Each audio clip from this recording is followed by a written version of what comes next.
तो हेडिंग डालो total probability, और यहां भी 90% काम आइडेंटिफाई करना है प्रॉब्लम को कि ये क्वेश्चन टोटल प्रोबेबिलिटी का है। अगर हमने आइडेंटिफाई कर लिया, उसके बाद 10% काम है नेमिंग करना, इवेंट्स को नाम देना। ध्यान सुनना, 10% काम क्या है? इवेंट्स का नाम देना। 90% काम है आइडेंटिफाई करना कि ये क्वेश्चन टोटल प्रोबेबिलिटी का क्यों है। फिर जो दूसरी प्रॉब्लम आती है वो नेमिंग में आती है, तो इस बात का ध्यान रखना, इवेंट्स का अलग अलग नाम देना। तो स्टार्ट करते हैं total probability. Total probability example के तौर पे देखते हैं, जैसे कि फॉर एग्जाम्पल मान लो, और जो भी बात होती है एट द सेम टाइम बात होती है, अलग अलग टाइम पे बात नहीं होती है। मान लो आज के दिन बारिश होगी या नहीं होगी। क्यों भाई? क्या ये दो म्यूचुअली एक्सक्लूसिव एग्जॉस्टिव केस हैं? बारिश होगी या फिर नहीं होगी, या तो बारिश होगी या फिर नहीं होगी। These are two mutually exclusive and exhaustive case, और उसमें हमारा कॉलेज जाना, ध्यान सुनना, सोचना इसके बारे में, उसमें हमारा कॉलेज जाना इज द ओवरलैपिंग इवेंट। बारिश होगी तो भी हम कॉलेज जा सकते हैं, नहीं होगी तो भी हम कॉलेज जा सकते हैं, या इसका कॉम्प्लीमेंट्री कॉलेज ना जाना। क्यों भाई? कॉलेज ना जाना इज ऑल्सो ओवरलैपिंग इवेंट। बारिश होगी तो भी हम कॉलेज नहीं जा सकते, या बारिश होगी तो भी हम कॉलेज नहीं जा सकते। फॉर एग्जाम्पल लाइक मान लो तुम सब लोग निमसेट के लिए प्रिपेयर कर रहे हो, और या तो तुम या कोई भी एक स्टूडेंट ले लें, तो या तो उसने कोचिंग ज्वाइन करी होगी या नहीं करी होगी। These are two mutually exclusive and exhaustive cases. सोचो इस बारे में। और उसका सेलेक्ट होना इज द ओवरलैपिंग इवेंट। क्यों भाई? उसका सेलेक्ट होना कैसे हो गई? Overlapping event. कोचिंग करी है तो भी सेलेक्ट हो सकता है, नहीं करी है तो भी सेलेक्ट हो सकता है, या उसका कॉम्प्लीमेंट्री ले लो। नहीं सेलेक्ट होना is also overlapping event. Coaching करी है तो भी नहीं सेलेक्ट हो सकता है, और कोचिंग नहीं करी है तो भी नहीं सेलेक्ट हो सकता है। तो एग्जाम्पल्स को समझो कैसे हम लोग इस कैटेगरी को पहचानेंगे। फॉर एग्जाम्पल, हाँ भाई ध्यान सुनना, फॉर एग्जाम्पल एक डाइस थ्रो करा। बताओ डाइस में क्या क्या आता है? 1 आना, 2 आना, 3 आना, 4 आना, 5 आना, 6 आना। एक डाई थ्रो करा और उसके बाद एक कॉइन टॉस करा। यार एक्सपेरिमेंट में जाओ, सोचो उसके बारे में। उसके बाद एक कॉइन टॉस करा और कॉइन का हेड आना। कॉइन में हेड तब भी आ सकता है जब 1 आया हो डाइस में, तब भी आ सकता है जब डाइस में 2 आया हो, तब भी आ सकता है 3 आया हो, 4 आया हो, 5 आया हो, 6 आया हो। तो कॉइन में हेड आना इज द ओवरलैपिंग इवेंट।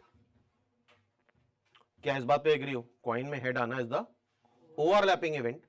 तो कुछ individual mutually exclusive exhaustive cases given होंगे, उस बारे में तुम्हें सोचना है कौन से इंडिविजुअल म्यूचुअली एक्सक्लूसिव और एग्जॉस्टिव केसेस हैं, और उस इवेंट के बारे में सोचना है जो ओवरलैपिंग इवेंट है।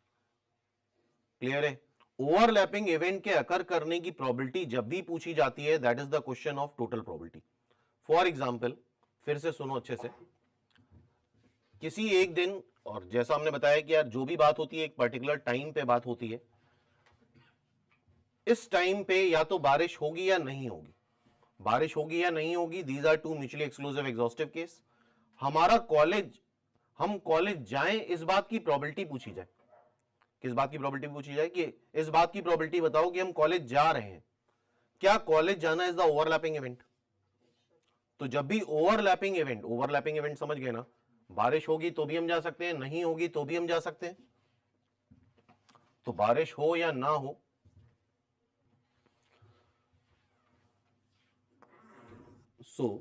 बनाना नहीं है अभी, फिलहाल सिर्फ देखना है।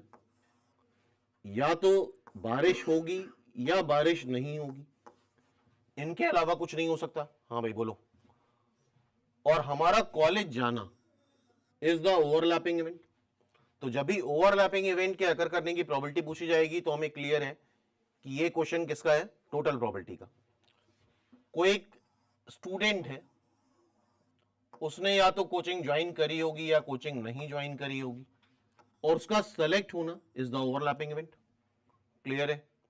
तो ओवरलैपिंग इवेंट के अकर करने की प्रोबेबिलिटी अगर पूछी जा रही है, तो that is the question of total probability. तो टोटल प्रोबेबिलिटी में क्या होता है, ध्यान से देखो, और इस तरह के बहुत सारे एग्जांपल तुम सोच सकते हो। कुछ इंडिविजुअल म्यूचुअली एक्सक्लूसिव और एग्जॉस्टिव केसेस दिए जाएंगे,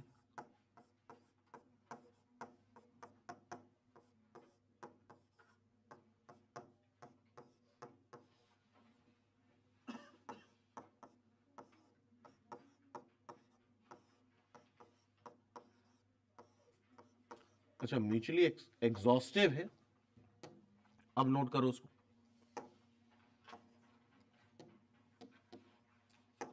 एग्जॉस्टिव है तो इन सब का यूनियन सैंपल स्पेस के बराबर आएगा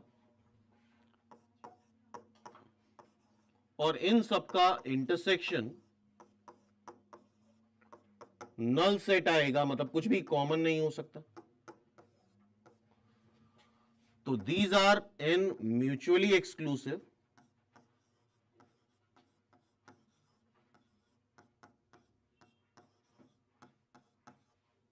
एंड एग्जॉस्टिव केसेस। क्लियर है?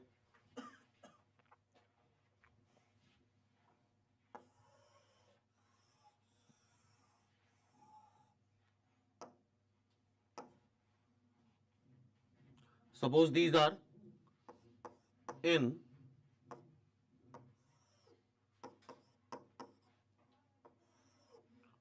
mutually exclusive or exhaustive cases.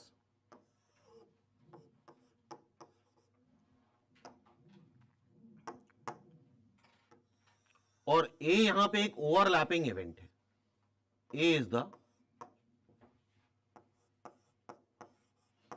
overlapping event.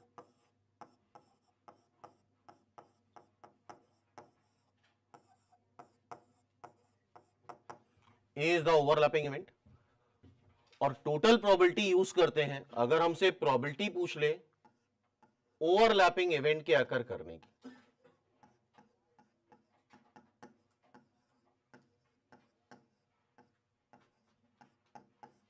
Overlapping event के अकर करने की प्रोबेबिलिटी अगर पूछी जाती है तो that is the question of total probability. इतनी बात आई थिंक दिमाग में बैठ गई हमारे, ठीक है। अच्छा, यहां पे जो यूज होता है मल्टीप्लिकेशन थ्योरम का यूज होता है और that is multiplication theorem is conditional probability. क्या P A given that B आ रहा था P A intersection B upon P B और पी बी गिवन दैट ए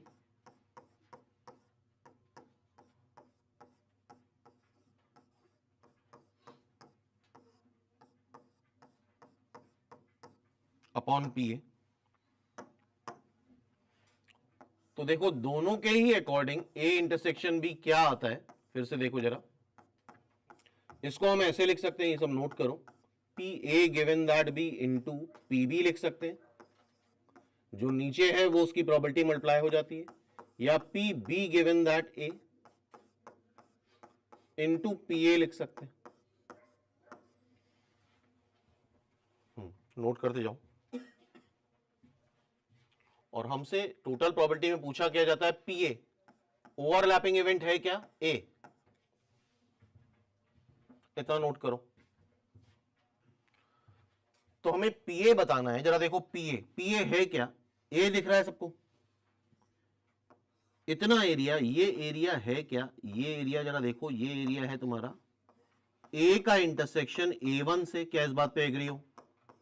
ये वाला एरिया कितना है, ए का A1 से इंटरसेक्शन आ रहा है, बताओ ए और A1 में कॉमन, ये एरिया क्या आ रहा है,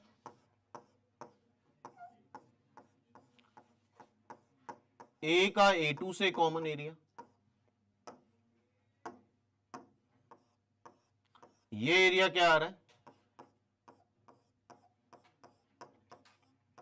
ए का A3 से कॉमन एरिया, और फाइनली ये एरिया क्या आ रहा है। समझोगे तो बेटर याद रहता है, बाई चांस थोड़ा भी कंफ्यूजन हुआ तो तुम्हें पता है फॉर्मूला कैसे डिराइव हो रहा है। तो पीए टोटल एरिया जरा देखो, पीए का, पीए जो टोटल एरिया आ रहा है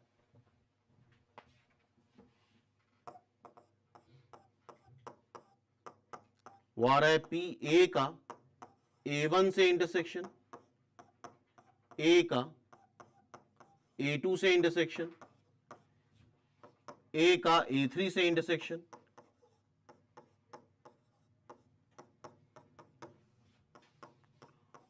और ए का AN से इंटरसेक्शन। क्या इस बात पे एग्री हो? सारा एरिया ऐड कर दें, पी ए आ जाएगा। And according to conditional probability, जरा देखो, पी ए इंटरसेक्शन बी को हम दो तरह से लिख सकते हैं, P A given that B into P B, P B given that A into P A.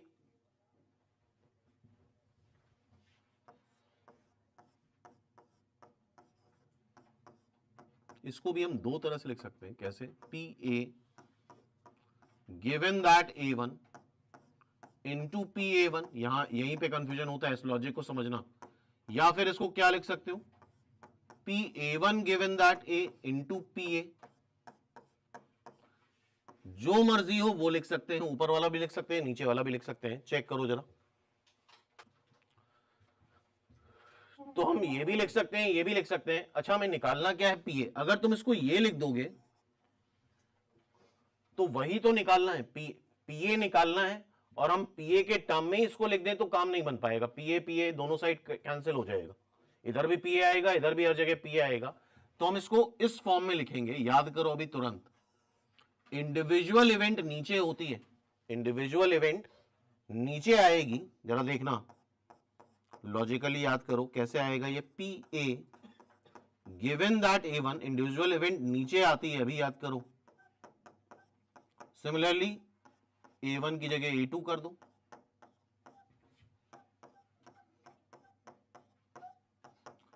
A to की जगह ए थ्री कर दो,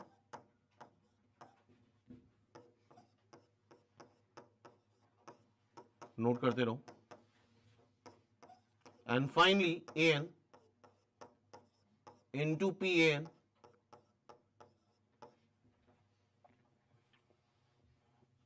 और इसको फाइनली हम ऐसे लिख देते हैं, समेशन पी, इसको ऐसे याद करो, इंडिविजुअल इवेंट नीचे होती ए आई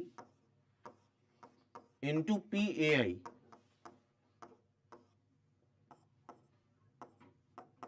आई की वैल्यू 1 से लेके एन तक, आई की वैल्यू 1 से लेके एन तक।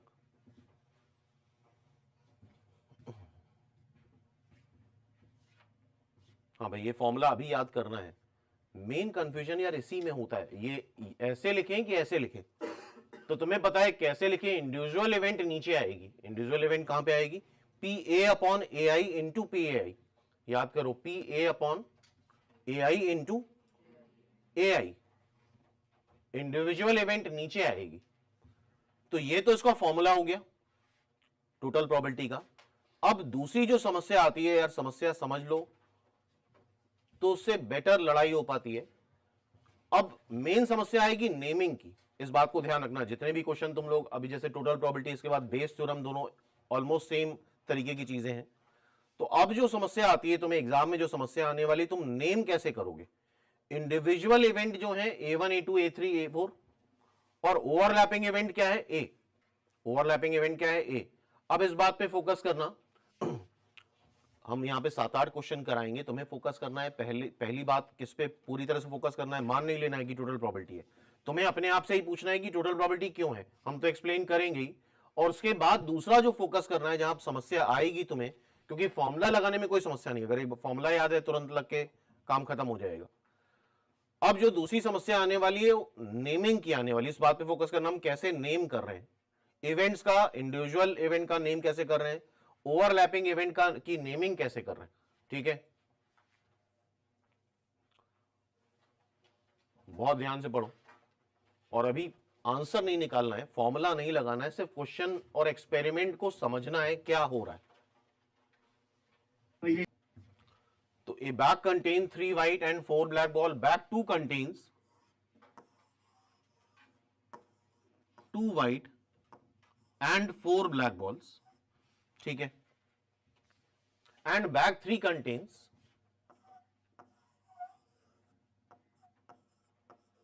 5 white and 2 black balls, bag 1, bag 2, bag 3। बहुत आराम से करेंगे, ठीक है।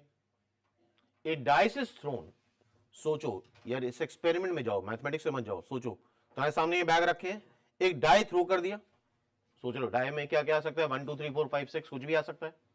क्या बोल रहा है, अगर डाइस में 1 आया, डाइस में 1 आया तो बैग 1 से बॉल निकाल लेंगे, अच्छी बात है।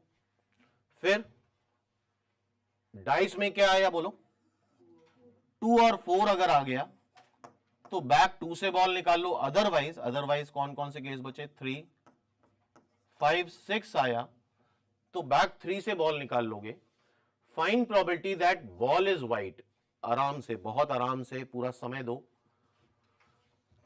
तीनों ही बैग में वाइट बॉल है, या डाइस 1 आ जाए तो यहां से भी वाइट बॉल आ सकती है, यहां से भी वाइट बॉल आ सकती है, यहां से भी वाइट बॉल आ सकती है, या नहीं भी आ सकती है, बोलो। तो क्या वाइट बॉल का आना is the overlapping event?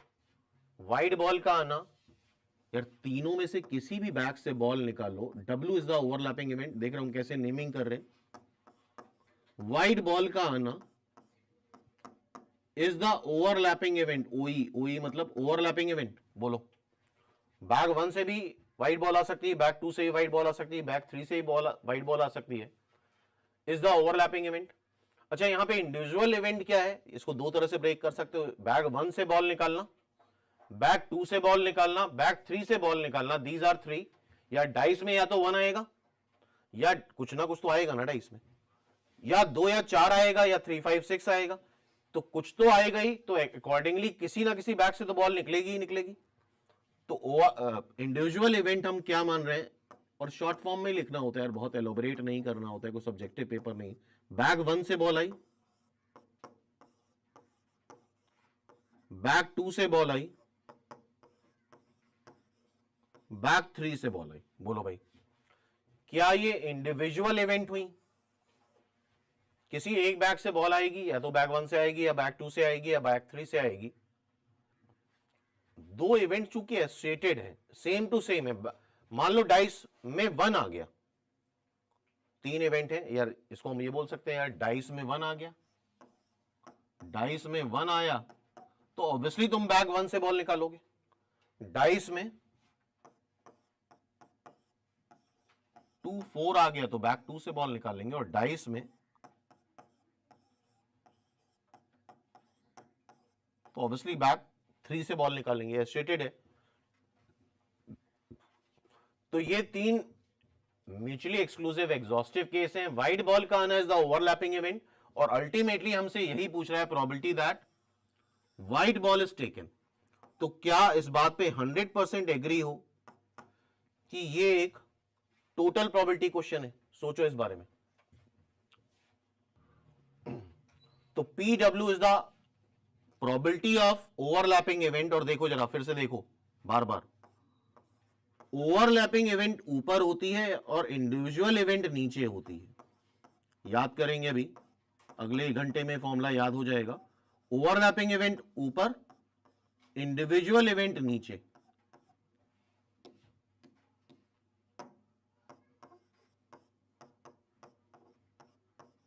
Overlapping event ऊपर, इंडिविजुअल इवेंट नीचे। अब देखो बड़ा सिंपल है, पीए। अच्छा बताओ जरा, फिर से सोचो और इन्वॉल्व हो। बैग 1 से बॉल कब कब निकाली जाएगी? जब डाइस में 1 आएगा, और 1 आने की प्रोबेबिलिटी जरा बताओ। बैग 2 से बॉल कब निकाली जाएगी? जब डाइस में 2, 4 आएगा, मतलब 2/6, 2/6 मतलब 1/3। और बैग 3 से बॉल कब निकालोगे? जब डाइस में 3, 5, 6 आएगा, दैट इज 1/2। क्या इस बात पे एग्री हो? तो पीए, पीबी, पीसी पता चल गया। यहां पे यार इसमें परेशान होने की जरूरत नहीं है। ये लिखा क्या है, ये अब तो समझ रहे हो ना। ये क्या है? Conditional probability. ध्यान सुनना, हमें पता है, क्या पता है हमें? हमें ऑलरेडी पता है कि बैग 1 से बॉल निकाली जा रही है। हमें पता है कि बैग 1 से बॉल निकाली जा रही है। ए क्या है? बैग 1 से बॉल निकाली जा रही है, और तब वो व्हाइट आए। जरा बताओ, एक ही बॉल निकाल रहे हो, व्हाइट बॉल कैसे आएगी? 3/7, 3 व्हाइट बॉल है टोटल। और पीए हमें पता है बैग 2 से बॉल निकालना है। बी मतलब बैग 2 से बॉल निकालना है, और व्हाइट है 2/6, एंड दैट इज 1/3। हमें पता है बैग 3 से बॉल निकाल रहे हैं, सी इज द इवेंट, बैग 3 से बॉल निकालना, तब वो व्हाइट है 5/7, पीसी क्या है 1/2। चेक करो, बहुत आराम से चेक करो, सारे स्टेप्स चेक करो, बहुत अच्छे से देखो सारी चीजें। नाउ नेक्स्ट क्वेश्चन, फिर से बहुत ध्यान से पढ़ना है, सोचना है क्वेश्चन के बारे में, आंसर लाना सेकेंडरी चीज है अभी फिलहाल। बहुत ध्यान से देखो, पढ़ो क्वेश्चन को और उस एक्सपेरिमेंट में जाओ और ये काम करके देखो तुम। Bag 1 contain 3 white 4 black, bag 2 contain 2 white 4 black and bag 3 contain 5 white 2 black. From bag 1 ball is drawn and put into second. ये एक सेकंड कैटेगरी ऑफ क्वेश्चन है, इसको हम फॉर्मूले में नहीं बांधेंगे, सिंपल सीधा सीधा काम करेंगे। बैग 1 बनाओ जरा, ये बैग 1 है जिसमें से 3 व्हाइट है 4 ब्लैक बॉल है। ये बैग 2 है, 2 व्हाइट 4 ब्लैक।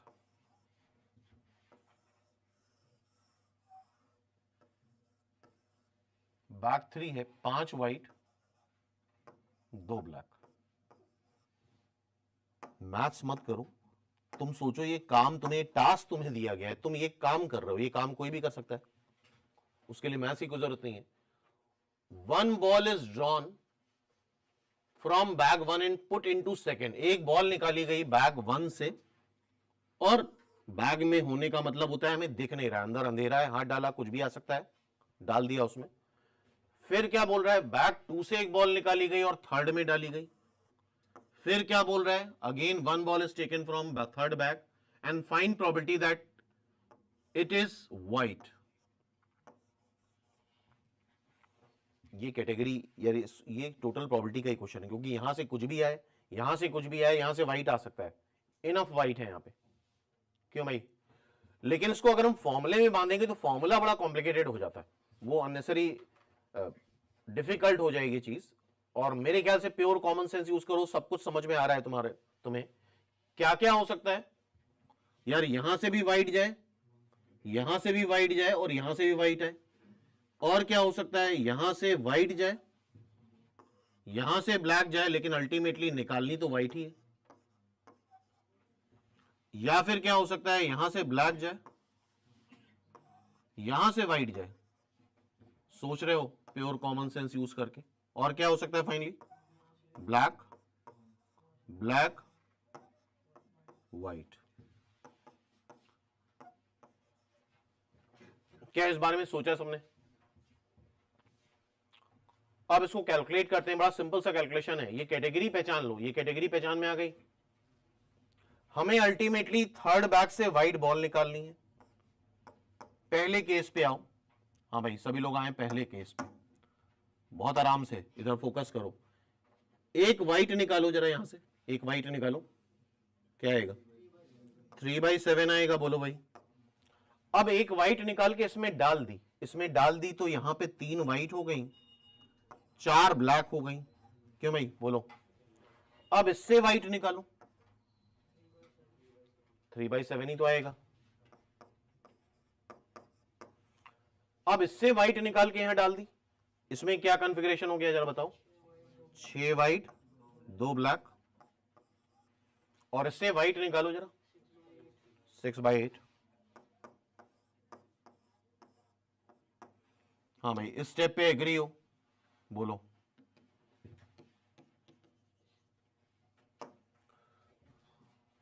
अच्छा लास्ट वाली नहीं निकाली है, क्यों?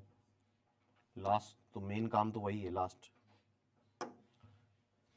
अच्छा 6/8 हो तो गया, एक 3 ही है, ठीक है, ये भी हो गया, एग्री हो। एक केस हो गया बहुत आराम से, और ये तुम कर रहे हो, हम नहीं कर रहे। अब इसमें से फिर से एक व्हाइट निकालो जरा, और इसमें व्हाइट डाल दो। क्या हुआ, इसमें व्हाइट डाला, 3 व्हाइट, और इससे अब ब्लैक निकालो, 4 ब्लैक है, टोटल 7 है। इससे एक ब्लैक इसमें डाल दी, क्या कॉन्फ़िगरेशन बना, 5 व्हाइट, और इससे अब व्हाइट निकाल लो, 5/8 हो जाएगा, बोलो भाई। सिंपल है ना। अब नेक्स्ट केस देखो, यही क्वेश्चन अभी फिर से करने हैं तुम्हें। अब क्या हो रहा है, ब्लैक निकालनी है, जरा ब्लैक निकालो उससे। 4/7 ब्लैक निकाल के इसमें डाल दो तो 2 व्हाइट 5 ब्लैक। अब व्हाइट निकालो,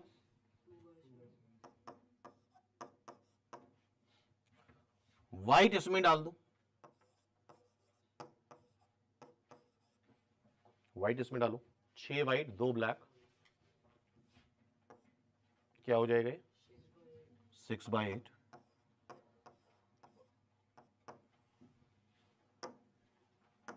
एंड फाइनली अब इससे ब्लैक निकालो जरा, 4/7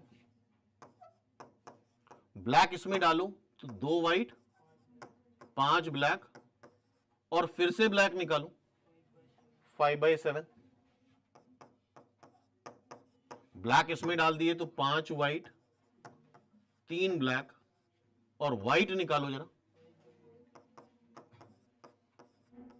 5/8। चेक करो थॉरली, इस क्वेश्चन को ध्यान से देखो, और ये आ रहा है एग्जाम में इस बार। नेक्स्ट ये क्वेश्चन है, और यहां पे 100% हमें सिर्फ इस पे दिमाग लगाना है, क्या ये टोटल प्रोबेबिलिटी क्वेश्चन है, हो सकता है ना भी हो। An enemy tanker should be either position 1 और 2 और 3। क्यों, डिस्टेंट वॉर है तो हमें खबर मिली कि यहां पे हो सकता है, यहां पे हो सकता है, यहां पे हो सकता है, ठीक है। विथ प्रोबेबिलिटीज, मतलब या तो पोजीशन 1 पे होगा, या पोजीशन 2 पे होगा, या पोजीशन 3 पे होगा। बहुत ध्यान सुनो, बहुत छोटी छोटी बातें लेकिन बड़ी इंपॉर्टेंट है। इन सारी प्रोबेबिलिटीज को ऐड करो, 1 आ रहा है, इट मींस एग्जॉस्टिव है, और एक एनिमी टैंकर है तो यार एक टाइम पे एक ही जगह तो होगा। तो क्या ये 3 म्यूचुअली एक्सक्लूसिव एग्जॉस्टिव केस हैं, पोजीशन 1 पे होना, पोजीशन 2 पे होना, पोजीशन 3 पे होना, बोलो भाई। These are 3 mutually exclusive exhaustive cases. Now 10 shots are fired at position 1। Position 1 पे 10 शॉट फायर करेगा। इमेजिन करो एक वॉर चल रहा है, तुम्हें मैथ्स नहीं सोचना है, तुम्हें प्रोबेबिलिटी नहीं सोचना है, रशिया यूक्रेन का वॉर हो रहा है। तो 10 पोजीशन 1 पे रशिया ने कितने फायर करे, 10 मिसाइल लॉन्च कर दी। देखा ना न्यूज वगैरह में, एक के बाद एक के बाद एक लाइन से लॉन्च करते जाते हैं। फिर 5 मिसाइल कहां लॉन्च करी, देख रहे हो, प्रोबेबिलिटी के अकॉर्डिंग लॉन्च कर रहा है। ज्यादा प्रोबेबिलिटी है तो 10 मिसाइल लॉन्च कर दी, कम हुई प्रोबेबिलिटी तो 5। अच्छा, गणित नहीं लगाई उसने। थर्ड पोजीशन पे 6 मिसाइल लॉन्च कर दी। क्लियर है बात, सोचा इस बारे में सबने। टारगेट हिटिंग प्रोबेबिलिटी है 2/5, find probability that tanker is destroyed. हमारा मेन उद्देश्य क्या है, टैंकर डिस्ट्रॉय हो जाए। बहुत आराम से, बहुत प्यार सोचो, क्योंकि एग्जाम में नहीं दे रखा होगा टोटल प्रोबेबिलिटी है, तो ये तुम्हें समझना है। टैंकर डिस्ट्रॉय तब भी हो सकता है जब वो पोजीशन 1 पे हो, टैंकर डिस्ट्रॉय तब भी हो सकता है जब पोजीशन 2 पे हो, और टैंकर डिस्ट्रॉय तब भी हो सकता है जब वो पोजीशन 3 पे हो। तो देखो नेमिंग कैसे कर रहे हैं हम, दैट इज इंपॉर्टेंट थिंग। ये इंडिविजुअल इवेंट है जब पोजीशन 1 पे टैंकर है, पोजीशन 2 पे टैंकर है, पोजीशन 3 पे टैंकर है। और यार ओवरलैपिंग इवेंट क्या है, D. D is the overlapping event, tanker is destroyed.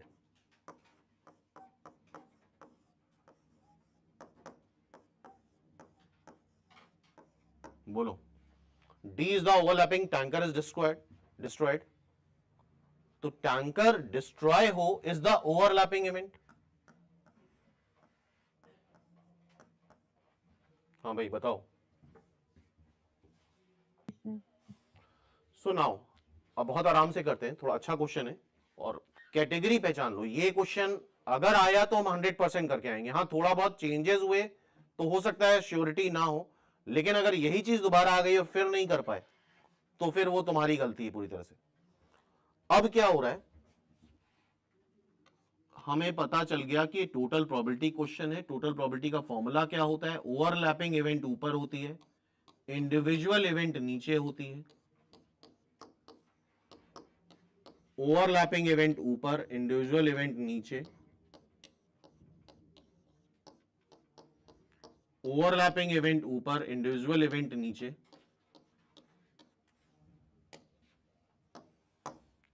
Position 1 पे है,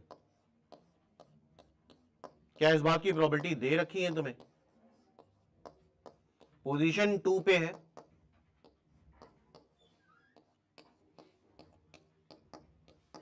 पोजीशन 3 पे है। क्लियर है बात? इसका मतलब पीए पीबी पीसी हमें पता है, फॉर्मूला हमने लिख लिया। अब हमारा टास्क क्या है? अब हमारा टास्क है, बहुत आराम से समझना,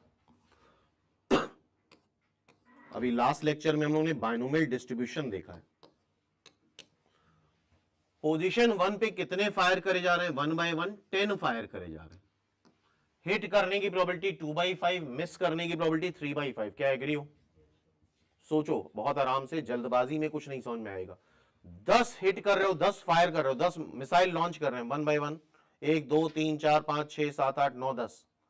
एक्सपेरिमेंट 10 बार करा, वहां पे इंडिविजुअल आउटकम क्या आ रहे हैं? वो मिसाइल या तो हिट करेगी या मिस करेगी। हिट करने की प्रोबेबिलिटी 2/5, मिस करने की probability 3/5। Again this probabilities are unchanged. जितने बार भी एक्सपेरिमेंट हो, ये प्रोबेबिलिटी अनचेंज है। एक्सपेरिमेंट को बार बार करा जा रहा है, रिस्पेक्टिव आउटकम की जो प्रोबेबिलिटी है कांस्टेंट है, म्यूचुअली एक्सक्लूसिव एग्जॉस्टिव है, या तो हिट करेगा या मिस करेगा। बोलो भाई, तो क्या ऐसे केस में याद है बायनोमियल डिस्ट्रीब्यूशन लगा सकते हैं? ऐसे केस में क्या लगा सकते हैं? Binomial distribution. सोच रहे हो? सोचना पड़ेगा इसके बारे में। अब क्या है, पढ़ना जरा ध्यान से। अच्छा, यहां पे कहीं भी ऐसा कुछ नहीं दे रखा है कितने हिट चाहिए, तो इट मींस एक हिट काफी है। याद है, एक गोली काफी है तुम्हें मारने के लिए, ठीक है। अदरवाइज अगर प्रीवियस क्वेश्चन में याद हो, एक पहले क्वेश्चन करा था, उसमें at least 2 direct hits are required. मतलब ये हुआ कि यार 10 फायर करे जा रहे हैं, 10 मिसाइल लॉन्च कर दिए गए, तो अगर एटलीस्ट एक भी हिट कर जाए तो काम खत्म हो जाएगा, काम तमाम हो जाएगा। और एटलीस्ट एक हिट के लिए हमें पता है कि पोजीशन 1 पे है टैंकर। हमें क्या पता है? बोलो, पोजीशन 1 पे है टैंकर। पोजीशन 1 पे है टैंकर, तो कितने फायर कर रहे हैं? 10 शॉट फायर कर रहे हैं। एटलीस्ट एक हिट के लिए करते हैं 1 minus probability of no hit.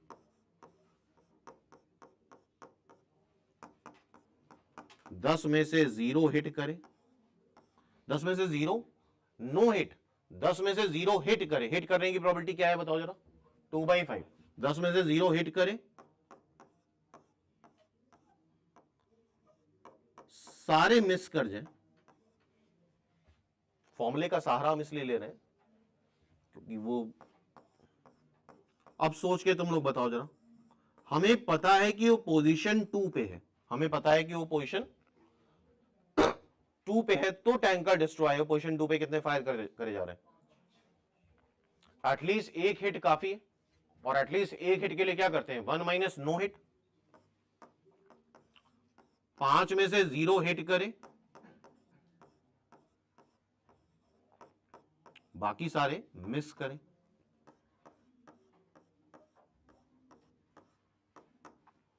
P D by C, P D by C मतलब पोजीशन 3 पे है। अब सोचो जरा इसके बारे में, बताओ आंसर क्या होगा? पोजीशन 3 पे कितने फायर कर रहे हैं? 6। बोलो, 1 माइनस 6C0, और सारे के सारे मिस कर जाएं, और ये सारी वैल्यू उठा के हम यहां रख देंगे, आंसर आ जाएगा। तो क्या ये वर्जन याद रहेगा क्वेश्चन का? नाउ नेक्स्ट क्वेश्चन पढ़ो जरा ध्यान से, क्या लिखा है? ए bag contain 4 red and 3 black ball, A second bag contain 2 red and 4 black ball. ये अननेसेसरी, ये लाइन दोबारा आ गई। 1 bag is selected at random. एक बैग है,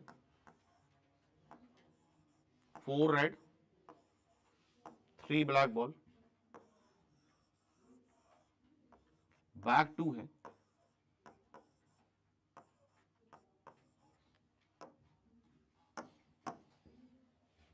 one bag is selected at random. कोई भी बैग हमने रैंडमली चूज कर लिया, क्यों भाई? सोचो इस बारे में।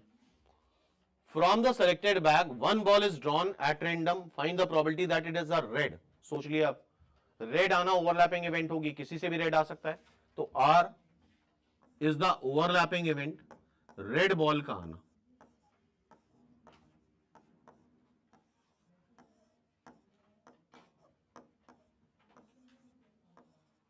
ओके, ए मान लेते हैं इवेंट बैग 1 से बॉल आना,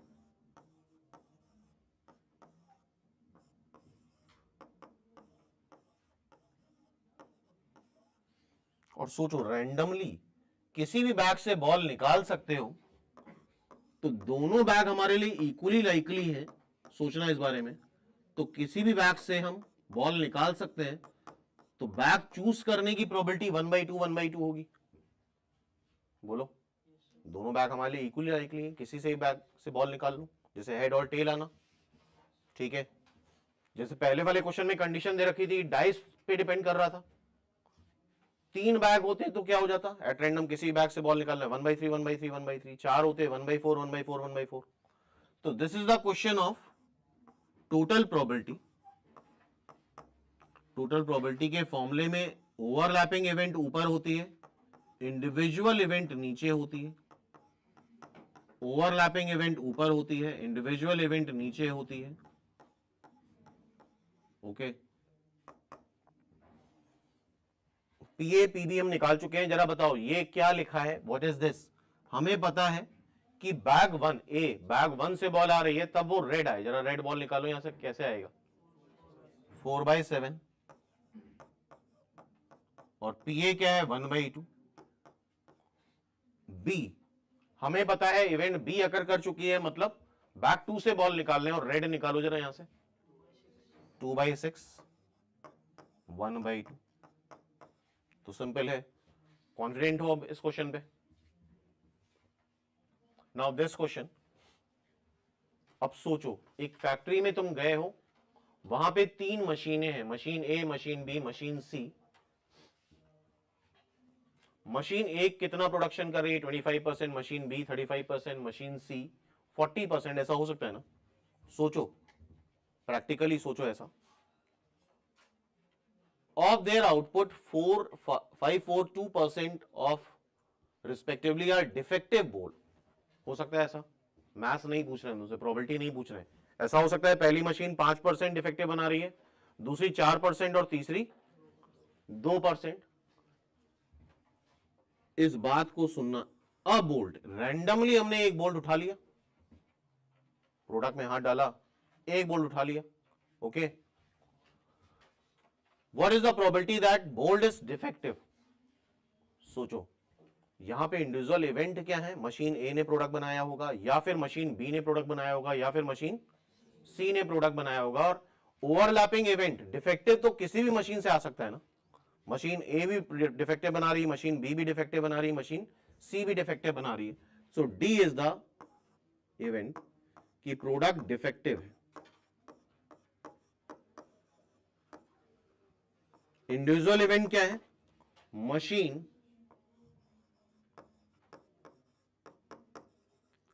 ए प्रोडक्ट बना रही है, बी क्या है, मशीन बी प्रोडक्ट बना रही है, सी इवेंट क्या है, मशीन सी प्रोडक्ट बना रही है। और गौर से देखना, क्या इन सब के परसेंटेज को ऐड करने पे 100% आ रहा है, और एक ही प्रोडक्ट निकाल रहे हो तुम, 2 प्रोडक्ट नहीं निकाल रहे हो। मशीन ए प्रोडक्ट बनाएगी 25%, मशीन बी प्रोडक्ट बनाएगी 35%, मशीन सी प्रोडक्ट बनाएगी 40%।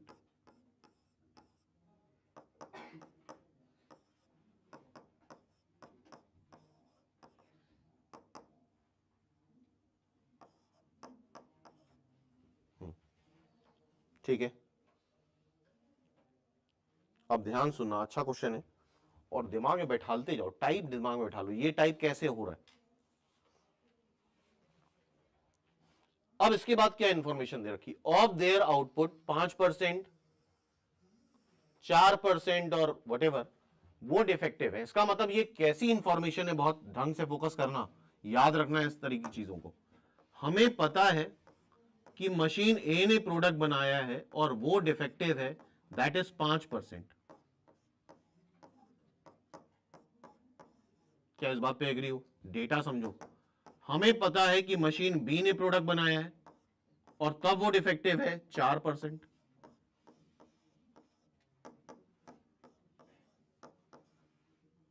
हमें पता है मशीन सी ने प्रोडक्ट बनाया है और तब वो डिफेक्टिव हो 2%। सिंपल, ठीक। एक्चुअल में यहां तो सारा का सारा डेटा दे दिया गया। हमें निकालना क्या है? एक बोल्ट निकाला गया, वो डिफेक्टिव। हाँ, 2 बोल्ट निकालते तो बड़ा कॉम्प्लिकेटेड हो जाता, क्योंकि एक हो सकता था मशीन कोई और बना रही है, दूसरा बोल्ट कोई और बना रही है। एक बोल्ट निकाल रहे हैं, पीडी टोटल प्रोबेबिलिटी है, तो क्या पता है हमें? ओवरलैपिंग इवेंट ऊपर, इंडिविजुअल इवेंट नीचे। ओवरलैपिंग इवेंट ऊपर, इंडिविजुअल इवेंट नीचे। ओवरलैपिंग इवेंट ऊपर, इंडिविजुअल इवेंट नीचे। तो आई थिंक सारा का सारा डेटा दे रखा है। देखो, D by A 1/20, P A 1/4, D by B 1/25, P B 7/20, D by C 1/50, P C 2/5। इस वैरायटी को दिमाग में उतारो, ये आ रहा है क्वेश्चन एग्जाम में, इस तरह सोचो और ये 100% हम करके आएंगे। हाँ भाई, इस क्वेश्चन को भी ध्यान से देखो, पढ़ो, समझो और फाइनली जैसे हम बता रहे हैं वो याद भी रखना। कई क्वेश्चन ऐसे हैं जो टोटल प्रोबेबिलिटी के फॉर्मूले में बांधेंगे, अगर हम बांधने की कोशिश करेंगे तो बहुत कॉम्प्लिकेटेड हो जाता है। जैसे कि अभी वो 3 बॉल वाला एक मेथड दिखाया था हमने कि एक से निकाला, दूसरे में डाला, दूसरे से निकाला, तीसरे में डाला, वो एक तरीका हो गया।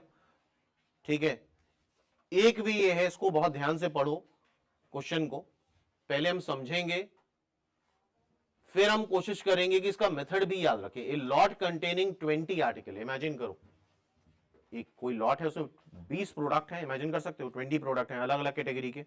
Okay, the probability that lot contain exactly 2 defective, या तो लॉट में 2 डिफेक्टिव हो सकते हैं, उस बात की प्रोबेबिलिटी दे रखी है, या लॉट में 3 डिफेक्टिव हो सकते हैं, उस बात की प्रोबेबिलिटी दे रखी है। इंफॉर्मेशन समझो और एक्सेप्ट करो। ऐसा हो सकता है 2 प्रोडक्ट खराब हो या 3 प्रोडक्ट खराब हो। 2 प्रोडक्ट खराब है उस बात की प्रोबेबिलिटी 0.4 है, 3 प्रोडक्ट खराब है उस बात की प्रोबेबिलिटी 0.6 है। मतलब 3 प्रोडक्ट खराब होने की ज्यादा चांसेस है, प्रोबेबिलिटी मतलब चांसेस। सोच लिया, बैठा लिया एक्सपेरिमेंट दिमाग में।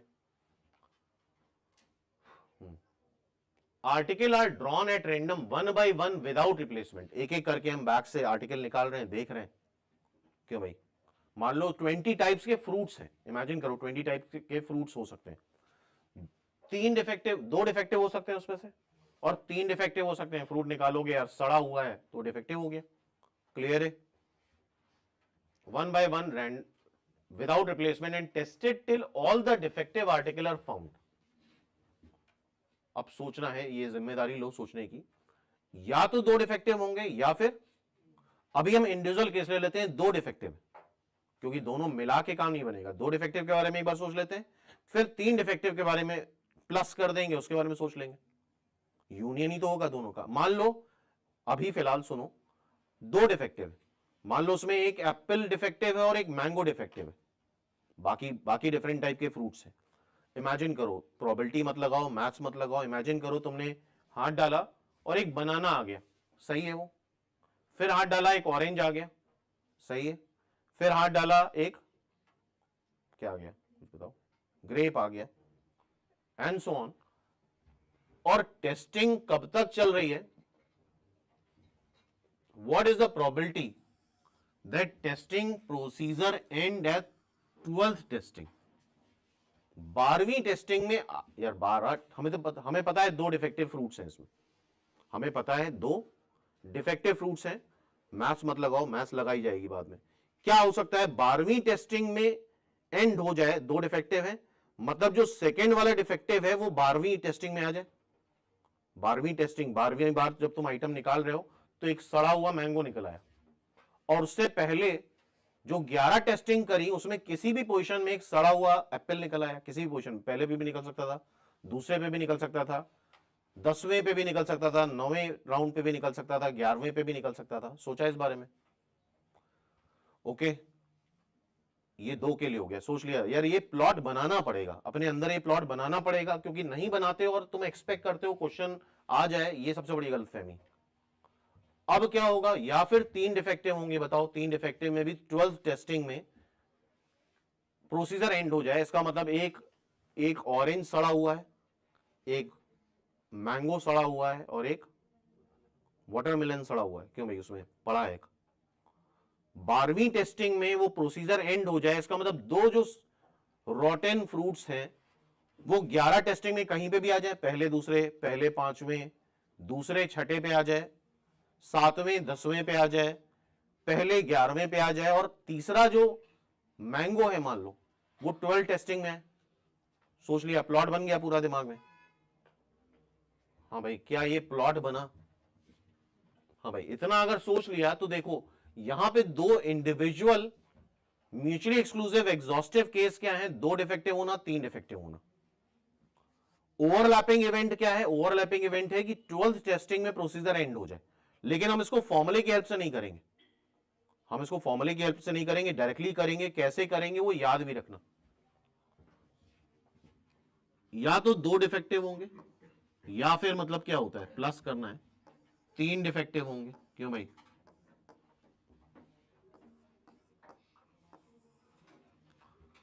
ट्वेल्थ टेस्टिंग में process end at 12th testing.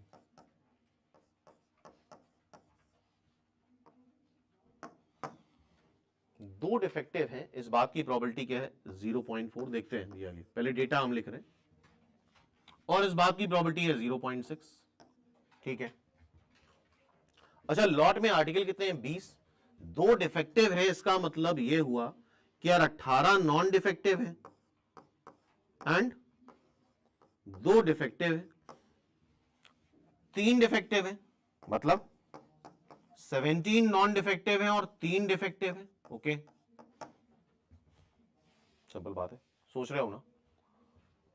और मेरे ख्याल से हमने पूरा प्रोसेस एक्सपेरिमेंट का पहले ही सोच रखा है। अब सोचो और याद भी रखना, कैसे ये क्वेश्चन कर रहे हैं याद होना चाहिए। इस बार आ रहा है क्वेश्चन, हम 100% करके आएंगे। यहां पे हम इसको फॉर्मूले से नहीं कर रहे हैं। सबसे पहली चीज, 2 डिफेक्टिव हैं, 2 डिफेक्टिव हैं, इसकी प्रोबेबिलिटी क्या हुई, 0.4। ओके,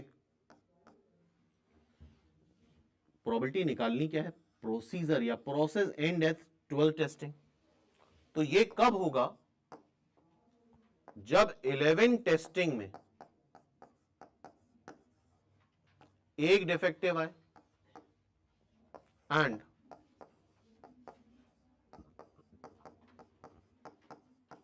12th टेस्टिंग में लास्ट डिफेक्टिव आ जाए। क्या इस बारे में सोच चुके हैं हम लोग? ये कब होगा, जब 11 टेस्टिंग में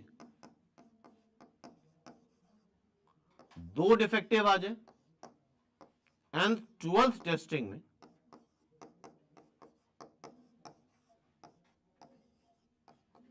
लास्ट डिफेक्टिव आ जाए।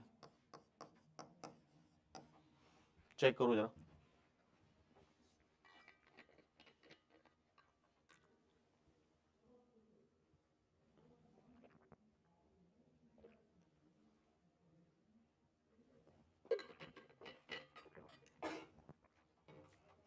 ठीक है। आई थिंक क्वेश्चन क्लियर हो गया। बहुत आराम से समझो और फाइनल करते जाना। 11 टेस्टिंग में एक डिफेक्टिव आए, 11 ड्रॉ करें हमने, 1 बाय 1 1 बाय 1 1 बाय 1, 11 में एक डिफेक्टिव आए। टोटल कितने प्रोडक्ट थे, 20। टोटल 20 थे, 11 में कितने आए, एक डिफेक्टिव आए। इसको लिखना है हमें, 11 में एक डिफेक्टिव आए, इसका मतलब यह हुआ कि 10 नॉन डिफेक्टिव आए, एक डिफेक्टिव आए। कैसे कर रहे हैं इसको याद रखना, 20 में से 11 प्रोडक्ट निकाल लो, 20 में से 11 प्रोडक्ट निकाल लिए, बोलो भाई 11 टेस्टिंग कर रहे हैं। अब इसमें से कितने 10 नॉन डिफेक्टिव आए, कितने नॉन डिफेक्टिव आए बोलो 10, कितने नॉन डिफेक्टिव हैं 18, 18 में से 10 नॉन डिफेक्टिव आए और एक डिफेक्टिव, 2 में से एक डिफेक्टिव आ जाए, बोलो अब कितने डिफेक्टिव बचे, एक डिफेक्टिव, और टोटल प्रोडक्ट कितने बचे, 11 निकाल चुके हो 20 में से 9। अब लास्ट डिफेक्टिव आए 1/9, सिंपल। फिर 3 डिफेक्टिव है 0.6, अब ये मेरे ख्याल से बता सकते हो, 11 में 2 डिफेक्टिव आए, मतलब 9 नॉन डिफेक्टिव आए और 2 डिफेक्टिव आए, बोलो जरा 20 में से 11 निकालो, 20,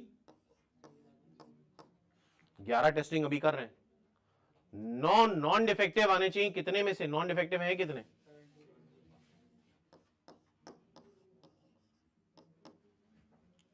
और 2 डिफेक्टिव आने चाहिए, डिफेक्टिव है कितने 3, 2 डिफेक्टिव आ चुके हैं, एक डिफेक्टिव बचा है, टोटल प्रोडक्ट कितने बचे 9, एक डिफेक्टिव और टोटल प्रोडक्ट 9, तो दैट इज 1/9, दैट्स इट। देखो जरा ध्यान से, हेलो। तो आई होप ये आर्टिकल समझ में आ गया सबको।